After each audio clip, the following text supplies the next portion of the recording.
Всем привет! Сегодня я вам расскажу свою историю моего переезда в Питер. Почему здесь нет Николая? Потому что он немного находится в культурном шоке от своего переезда и не совсем может разговаривать пока что. Я выступаю сейчас от его лица.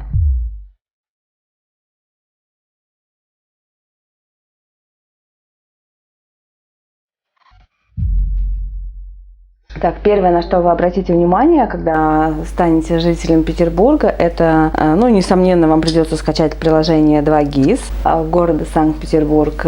Там вы будете приятно удивлены тем, что гаджет работает вообще по-другому. И в Тольятти, когда жила, я им вообще не пользовалась никогда.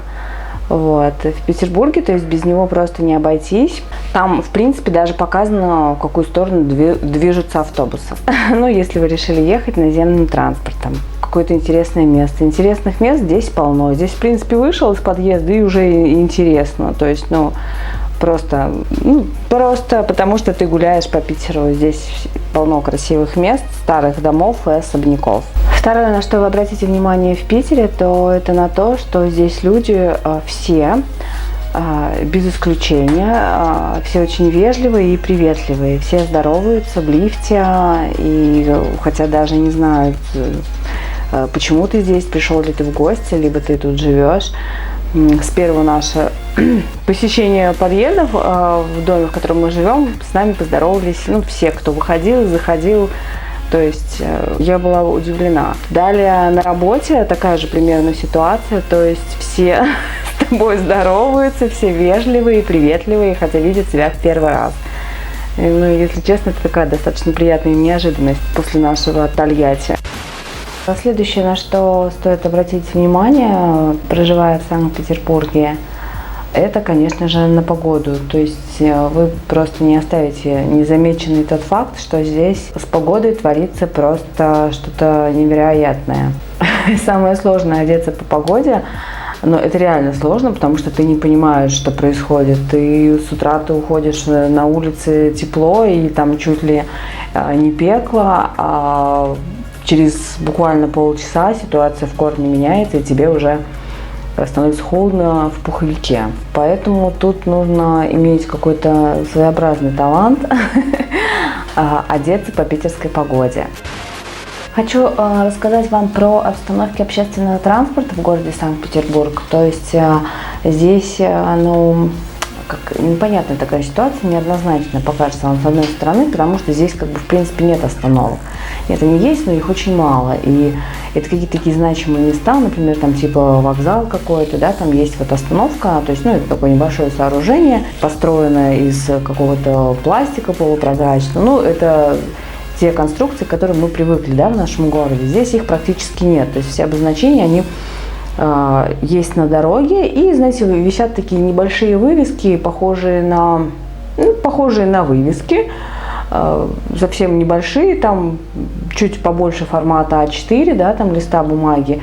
И то есть таким образом обозначаются остановки трамвая, автобуса, либо какой-то маршрутки, которых здесь очень мало.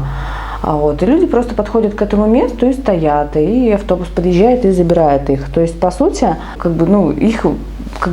их нет, то есть визуально вы их не увидите, это нужно быть внимательными и обращать внимание на эти маленькие вывески. Если честно, первое время вообще не обращала на это внимания и не понимала, думала, автобусы, как они вообще тут ездят, как они подбирают людей. Потом со временем разобралась, как-то стало все ясно.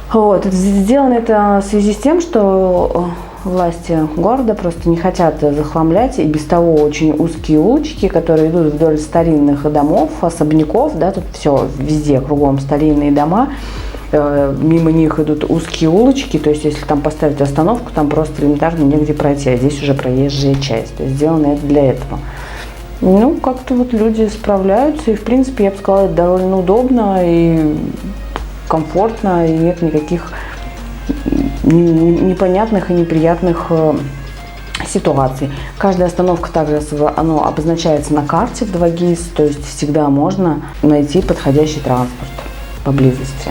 Но он, конечно, здесь не пользуется популярностью, потому что все-таки люди предпочитают ездить на метро. По поводу трудоустройства в Питере.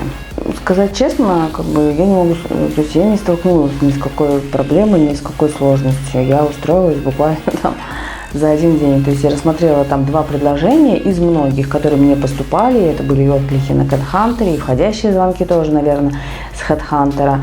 И девочка знакомая мне тоже предлагала работу.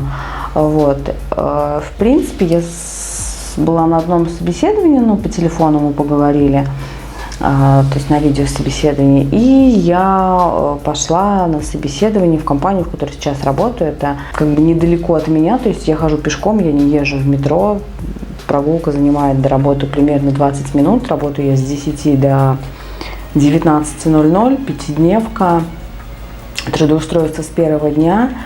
Оклад 30 000 рублей, также с первого дня, никакого испытательного срока, то есть ничего нет. И, соответственно, мотивация построена так, что имеется окладная часть, да, там 30 000 рублей, и плюс мотивация. Вполне понятная, ничего там сложного нет. То есть я буквально разобралась на следующий же день, как вышла на работу. Это, просто мне есть чем сравнить. В Тольятти, местах, где я работала в последнее время, но это просто было что-то с чем-то. Вообще абсолютно непонятная система мотивации. Все сделано так, чтобы тебя как можно больше можно было в ней запутать. Далее условия труда вообще просто там нереальные. Чуть ли не отбирали телефон. Была система слежения, то есть за тобой наблюдали камеры, нельзя было, что ты говорила, что ты делала. Было куча отчетов, минимум 8, как бы нужно было заполнять ежедневно. Скрипты были, которым нужно было следовать. То есть, сейчас я работаю, нет никаких скриптов, нет никакого системы контроля ОВН, там ОКК, нет ничего вообще просто. Телефон никто не отбирает, пожалуйста. Если ты устала, ты можешь пойти там попить кофе, сварить себе в машине, кофемашине, если ты умеешь и пользоваться в принципе. Это все предоставляется бесплатно, чай, кофе, сахар.